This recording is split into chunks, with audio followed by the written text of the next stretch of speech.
الشيطان اللعين الرجيم بسم الله الرحمن الرحيم الحمد لله رب العالمين والصلاة والسلام على أشرف الأنبياء والمرسلين حبيب قلوبنا وطبيب نفوسنا وشفيع ذنوبنا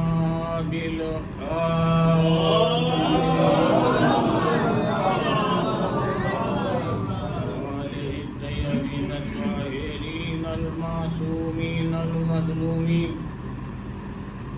ولعنة الله على أعدائهم أجمعين من يومنا هذا إلى يوم الدين أما بعد فقد قال الله تبارك وتعالى في كتابه المبين وهو أصدق الصادقين بسم الله الرحمن الرحيم ولن تجد لسنة الله تبديلا صلوات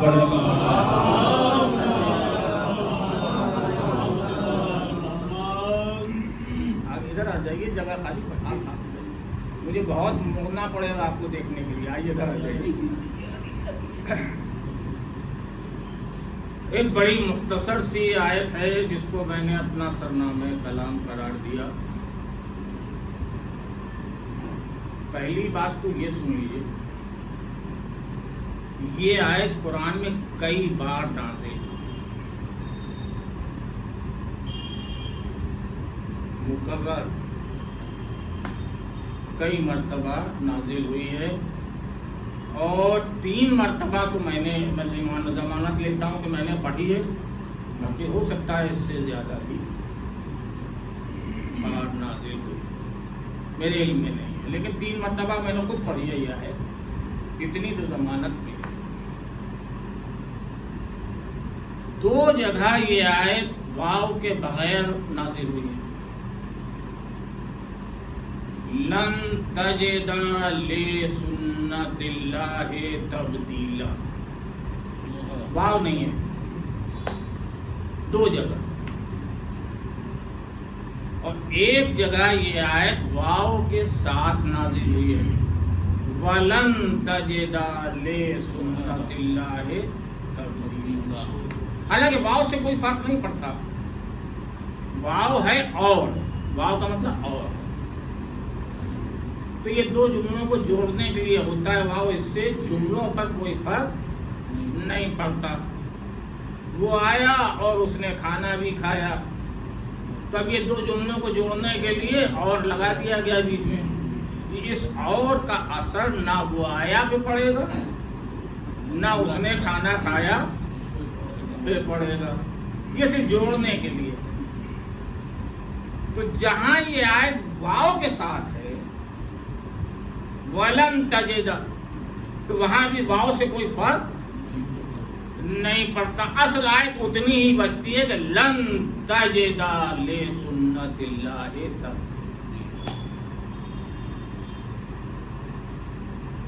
اب اس کے لفظی معنی اور ترجمہ سن لیجیے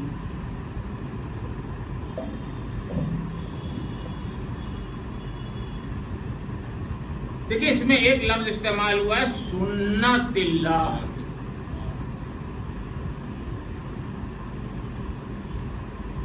ترجمہ کرنے سے پہلے عرض کر دوں سنت اللہ کا مطلب اللہ کی سنت اور یہ اتنا پھیلا ہوا اس کے ضخیم معنی ہے کہ اس میں سب کچھ آ گیا قانون الہی بھی سنت اللہ میں دین الہی بھی سنت اللہ میں اور فرما رہے ہیں دستور الہی سنت اللہ میں، نظام الہی یہ بھی سنت اللہ میں. اور یہی وجہ ہے کہ جہاں مفسرین نے ترجمہ کیا ہے اس آیت کا تو کہیں کسی نے کوئی لفظ لے لیا ہے اور کہیں کسی نے کوئی لفظ لے لیا ہے، کیونکہ اس میں سب کچھ شریک ہے. سنت اللہ میں قانون الہی، دین الہی، دستور الہی، نظام الہی، تو وہ سب تفسیریں صحیح ہیں. کسی نے کوئی لفظ لکھ دیا ہے، کسی نے کوئی لفظ نہیں. اب معنی سنیے، لن تجد لسنت اللہ تبدیلا. قانون الہی میں تبدیلی ممکن نہیں. صلوات پڑھیں محمد والے.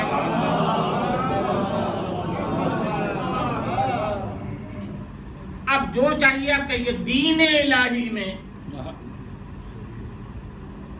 تبدیلی ممکن نہیں، نظام الہی میں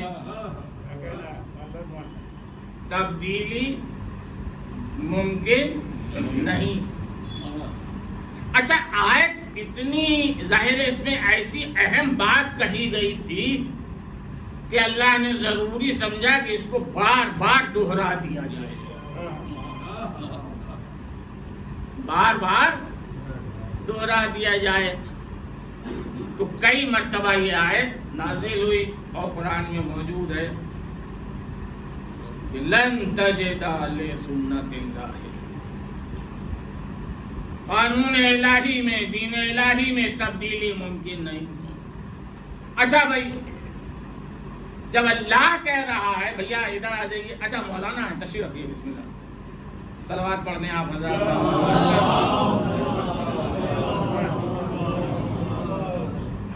ہمارے دوست ہیں مظاہر صاحب، تشریف لے آئے. بہرحال تو لن تجد لسنت اللہ تبدیلا. تو میں نے عرض کیا کہ یہ تکرار سے آیت نازل ہوئی، کئی مرتبہ نازل ہوئی. تو اتنی اہم بات کہی گئی تھی اس آیت میں کہ اس کو اللہ نے ضروری سمجھا کہ بار بار دہرا دیا جائے. تو قانون الہی میں تبدیلی ممکن نہیں. اور سنت اللہ کے معنوں میں آپ جو کچھ لائیں، قانون الہی، دستور الہی، نظام الہی، دین الہی، سنت اللہ کی دائرے میں آپ جو کچھ لائیں، آیت کہہ رہی ہے اس میں تبدیلی ممکن نہیں. اور فرمایا. تو بھائی ایک بات بتائیے، ظاہر ہے کہ جب اللہ کہہ رہا ہے کہ تبدیلی ممکن، سنت اللہ میں تبدیلی ممکن نہیں ہے، تو اللہ تو تبدیلی کرے گا نہیں. کیا کہنا، واہ واہ واہ واہ واہ. اللہ تو تبدیلی، بھائی وہ کہہ رہا ہے کہ ممکن نہیں ہے اور وہی تبدیلی کرے، یہ تو ممکن نہیں ہے. ایک بار سورج جو ہے وہ مشرق سے نکالے، اگلے دن مغرب سے نکالے، تو دنیا کہے گی کہ تو نے تو خود ہی نظام الہی میں تبدیلی کر دی. اور فرمایا تو نے تو خود ہی نظام الہی میں تبدیلی کر دی. تو اس کا مطلب یہ ہے کہ اللہ کبھی تبدیلی کرے گا نہیں. لن تجد لسنت اللہ تبدیلا. تو جب اللہ تبدیلی نہیں کرے گا تو وہ یہ کیسے برداشت کر لے گا کہ کوئی بھی سڑک چلتا اس کے دین میں تبدیلی کر دے. صلوات پڑھے محمد والے. سب مل کر صلوات پڑھے محمد والے. اب جب بھیا اللہ تبدیلی نہیں کرے گا تو مجھے حق ہے کہ میں اس کے دین میں تبدیلی کر دوں، اور وہ برداشت کرے گا؟ کسی بھی سڑک چلتے کو یہ حق ہے. اب کیا اس کے اندر بڑا